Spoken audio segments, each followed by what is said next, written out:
తెలంగాణ ప్రజలందరికీ నమస్కారం. మొన్న జరిగినటువంటి చేవెళ్ళ బస్సు ప్రమాదంలో మరణించిన 19 మంది దానిపైన నేను చేసిన ఒక వీడియోకు స్పందించి ఒక మిత్రుడు రాసినట్టు ఒక వ్యాసం, చీకటి రాజకీయం, అమాయక ప్రాణాలపై ఆక్రందన, కనిపించని కన్నీళ్లు, వినిపించని ఆహాకారాలు, చెదిరిన కుటుంబాలు, ఆరిన దీపాలు, చేవెళ్ళ రోడ్డుపై రక్తపు ముద్దలు, 19 ప్రాణాలు, అందులో పసికందు మహిళలు, సామాన్య జనులు. రోడ్లు ఖరాబైతే యాక్సిడెంట్లు తక్కువే అంటూ పార్లమెంట్ సభ్యులు పలుకుతుంటే గుండె దద్దరిల్లింది. అంటే రోడ్లు బాగుండొద్దా, గుంటలే గుడిమెట్లు అవ్వాలా?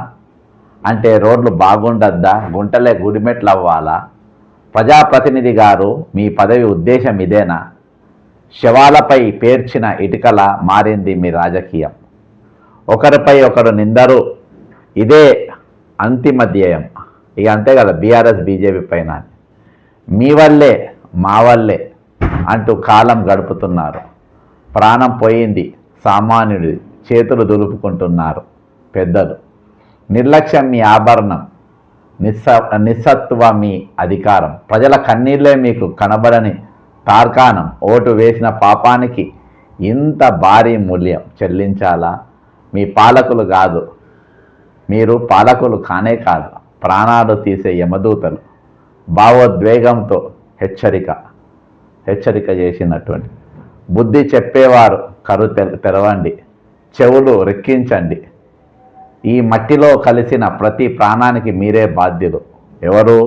కోదండరాము, తీర్మార్ మల్లయ్య, ఎవరెవరైతే తెలంగాణ కోసము, తెలంగాణ వస్తే ఇట్లుంటుంది అట్లుంటుంది అని చెప్పినరో వాళ్ళ గురించి. ఈ మట్టిలో కలిసిన ప్రతి ప్రాణానికి మీరే బాధ్యులు. మిస్టర్ కోదండరామ్, మిస్టర్ తీర్మార్ మల్లయ్య, మల్లెపల్లి లక్ష్మయ్య, మీ అందరికీ చెప్తున్నా.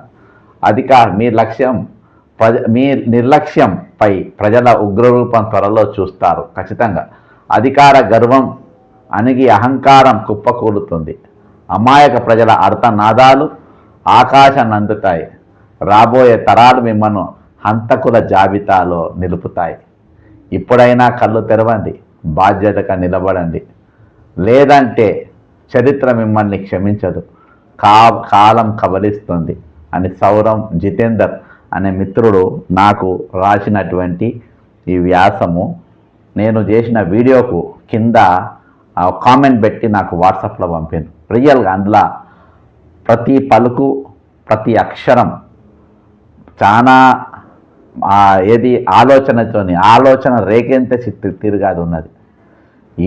ఇప్పటి వరకు మరి దీనిపైన ఏ మేధావి కానీ, తెలంగాణలో ఉన్న ఏ మేధావి కానీ ఈరోజు దీని గురించి మాట్లాడతలేరు, దీని గురించి గలం విప్పుతలేరు. కరెక్ట్ 5 సంవత్సరాల క్రితం, అంటే సెప్టెంబర్ 11వ తారీఖు 7 సంవత్సరాలు గడిచింది. నేను ఉదయం చూపించిన ఒక టీవీ ఒక ఛానల్లో రావడం జరిగింది. 7 సంవత్సరాలైనా కానీ ఇప్పటికీ వాళ్ళ గాయాలు మానలేదు.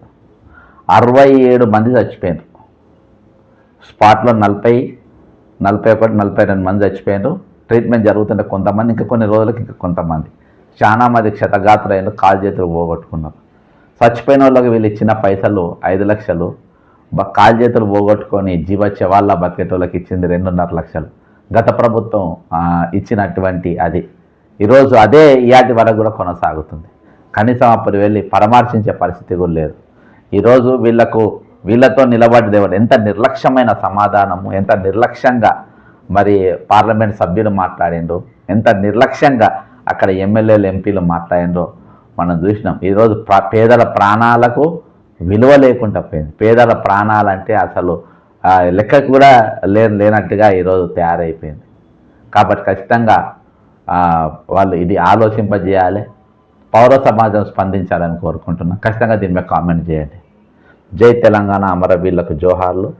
చేవెళ్ళలో అసువులు బాసిన వారందరి కుటుంబాలకు కూడా వాళ్ళకు నెమ్మది సమాధానం కలగాలని కోరుకుంటున్నాను.